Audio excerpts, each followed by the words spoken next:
દરેક જગ્યાએ અલગ અલગ કારણો રહેતા કે કોઈકને એમાં દીકરીઓને ભણાવવી નહીં, ઘણામાં છોકરાઓને આગળ ભણવું ના હોય, મધર ફાધર એમના જે માતા પિતા છે એ ધ્યાન નતા આપતા કે આગળ વધી શકે.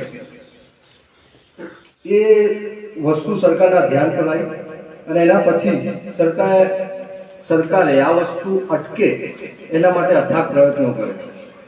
સરકારે એના આ અટકાવવા માટે દરેક લેવલ ઉપર પ્રયત્નો કર્યા છે.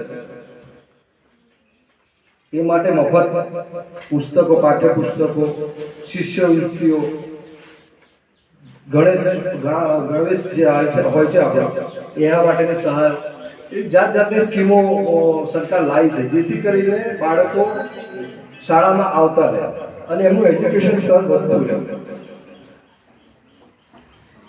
આ એકલા બાળકોની જવાબદારી નથી, બાળક જ કહેવાય. આ આપણી માતા પિતા તરીકેની આ જવાબદારી આપણી છે.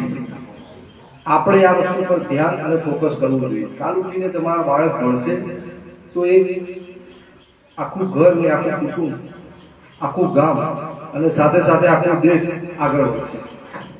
એટલે હું મા બાપ અને જે માતા પિતા